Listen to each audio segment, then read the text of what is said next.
Thank you for coming by. Today I'll be showing you guys the drawing tools that I owned, which I use for my drawing.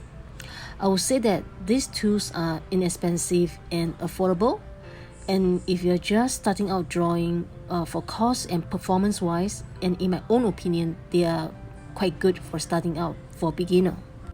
First of all, I would like to talk about the pencils that I own. I've always loved to use graphite pencil to draw out the outline, which I feel it is quite important because in this way you can pre-plan your subject and also to ensure you got the right composition. In my opinion, I feel that it doesn't matter what type of pencil you're using, just use any pencil to draw it out. One good point about using pencil is sometimes I realize that my perspective is out. I can still make the corrections during the inking part. I would recommend you to get a good sharpener to maintain a sharp point for your pencil.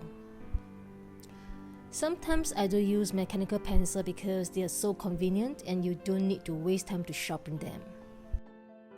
So this is the drawing I've done in the past using mechanical pencil.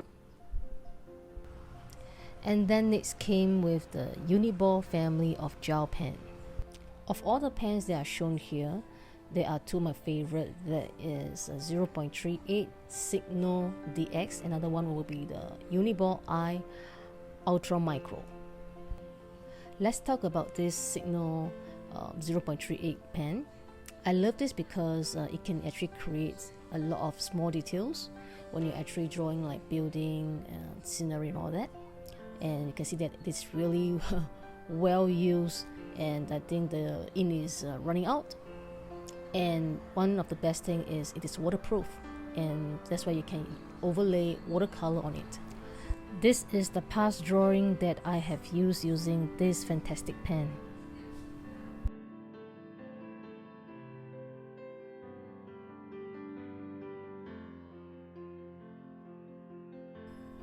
So now I'm going to test these three gel pens together to see how do they perform. So this paper I'm using, that is it has two surfaces. One is rough, another is smooth surface. So first of all, I'm going to do some testing on this Uniball I Ultra Micro on the rough surface. The ink itself flow quite well, and it doesn't really feather, and it is quite smooth to use on the rough surface.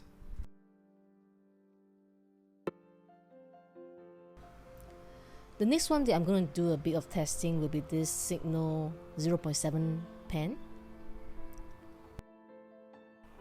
Of all the gel pen that I have, this is the one that is the cheapest compared to all of them.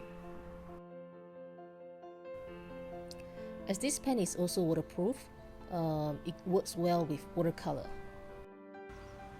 The last one that I'm going to test is this Uniball Air gel pen. The tip of this Uniball Air is quite unique because it can create variants of line. That means you can create thin and thick line. Because this pen is so versatile, many artists they actually like this pen a lot. So this is a short comparison of these three pens. I have also done another side of the drawing, and it works on a smooth surface as well. If you're looking for even finer tip pen for smaller detailing work, the one that I'm using are these two. They are both 0.05 mm. One of them, the grey color one, is a ZIG Millennium. Another one is the black color one is Pentel Point Liner.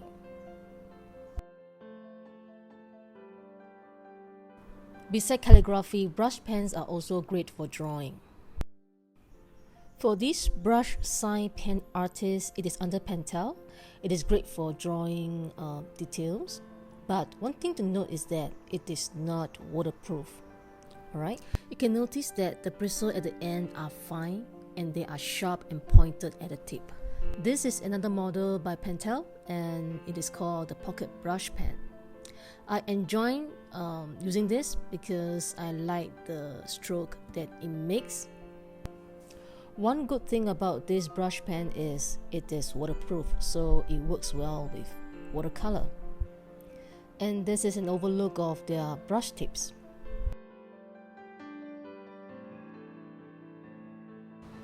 So this is the sketch that I've done in the past using this brush sign pen artist. So during the time I didn't know that this brush pen is actually not waterproof. So after I lay out all the ink, and then when I lay the watercolor, then I realized that something is wrong because it's smudged.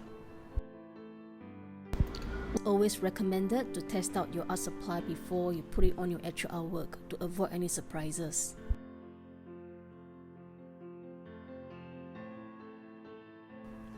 Just not too long ago, I started to use this micron Sakura pen. This is a felt tip pen, and I started to explore different kind of drawing, and that is doodling. For doodling, it is quite different from drawing like urban sketching, because in order to bring out the doodling style, the clarity of the lines need to be very bold so as to make the character pop up. The one that I got is 0.8, another one is 0.5, and they are both felt tip pen. In order to create a stronger outline, so I can use a marker like this Sharpie pen marker. This is great for drawing outline. And I also realized that these three products have these ACMI approved products bearing on them, and which means that they are actually certified in a program of toxicological evaluation by medical experts to certify that the products contains very minimum toxic substance that can threaten to cause acute or chronic disease. So this is the past doodling that I've done in the past, and you can see that I have created contrast between the outline and the details. And I feel that drawing is really fun, where you start to learn and explore different kind of style, and you actually start to know yourself better through arts.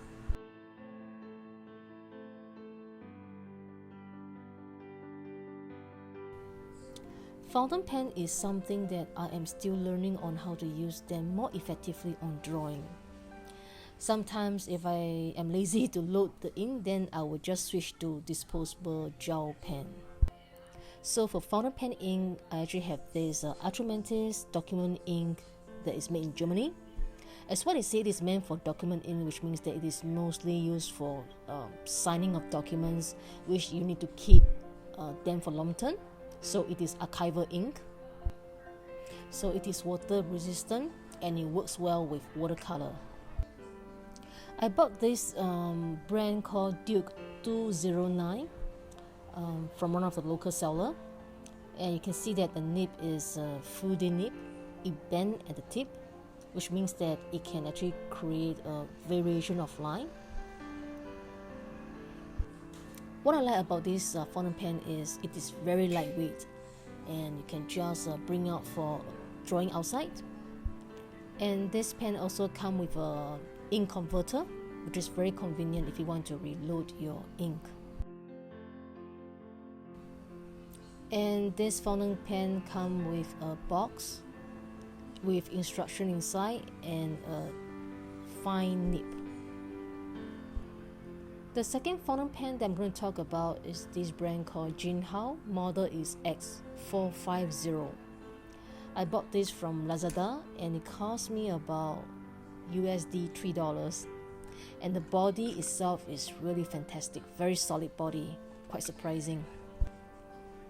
But one thing I don't quite like is the pen is quite heavy, right?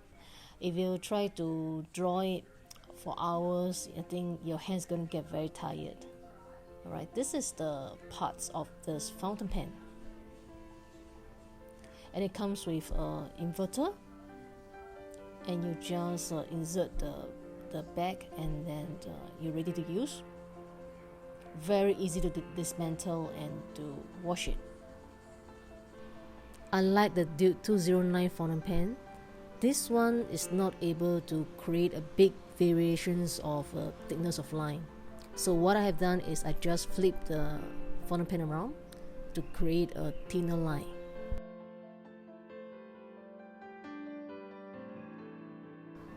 The last drawing tool that I'm going to introduce is this Jerry Roll Sakura 0.8 gel pen. It is white in color. Normally I will add this white gel ink at the last stage of my drawing to spice up the details. For example, this foot drawing. I'm not sure what is the reason of other brands of white gel ink that tends to dry up very fast, and next time when you try to use it again, the ink doesn't flow through anymore.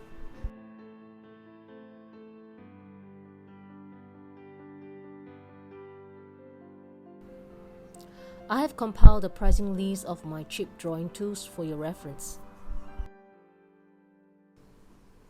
That is all for today.